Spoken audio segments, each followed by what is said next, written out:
Alright, it's Paul here. It's raining like cats and dogs outside. And I am trying to tune in an arrow for the Rk1. Alright. You've seen my tuning video for the Tulky whip, or the Tulky Pika that I had. Difference being, the Pika had a fixed shelf. It had a fixed strike plate. You could build up the shelf a little bit with a strike plate. You could build it out, but there was no going in past center with it. So it was what it was, and it was at where it was at. No fixing that. So you really had to be specific with spine of your arrow when you was choosing your arrow spine. So 500 spines with that one at 31 inches and about a 225 grain head, tuned perfect. Caught a little flack about that, how I was wrong, blah blah blah, whatever. Each bow is going to tune differently, and I'll show you why. That's why I'm making this video. This Rk1 has an adjustable hard strike plate. I can go in with it past center, I can go out with it. Okay, right now I have it set, well, with the factory plate it has it exactly at center shot, which means that arrow is exactly in line, if I can catch this on video, with the string. See if I can get this set right.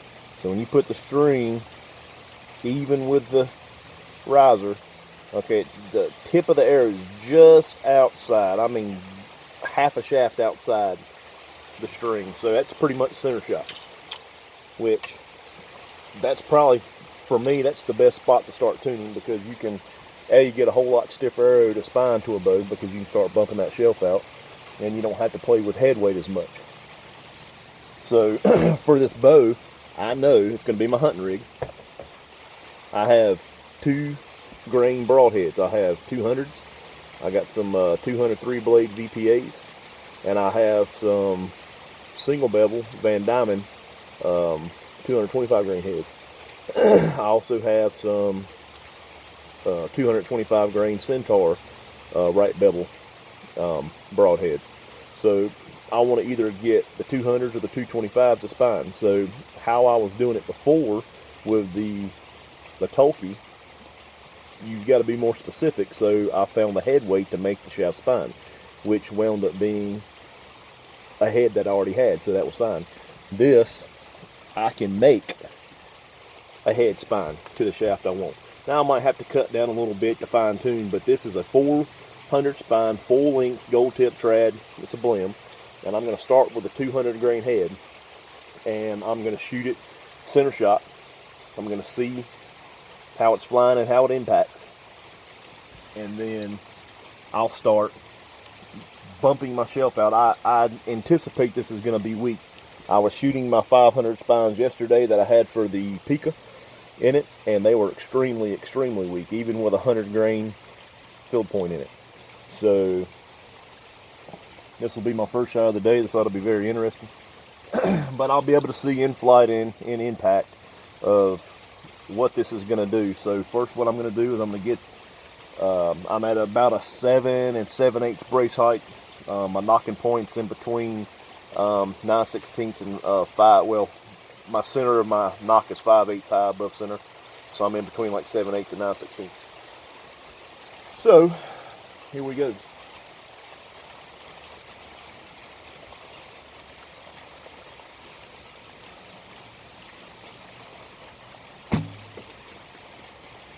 Okay. Now, I'm sure the camera didn't catch that. Let me go grab the arrow and I'll explain how it looked there in flight.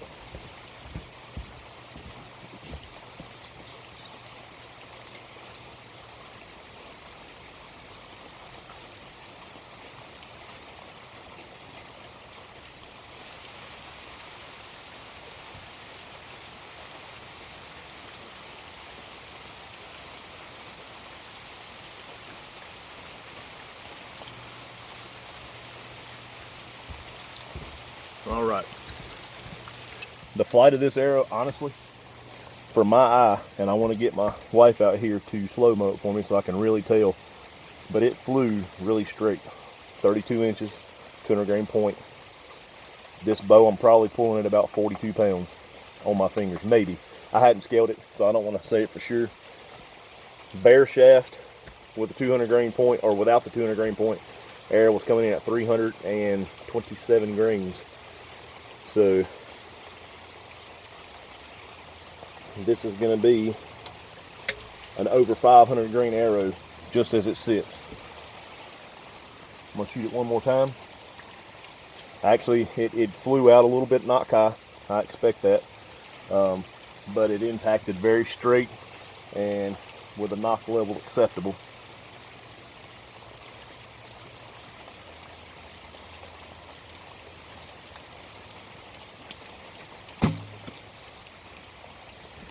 Let me go grab that.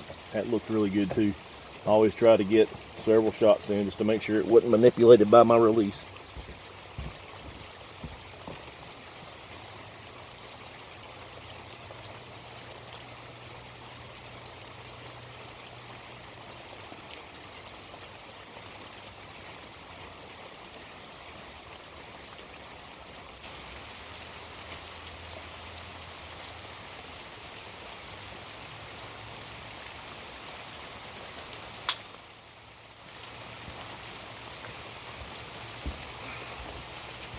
Guys, this is an easy one.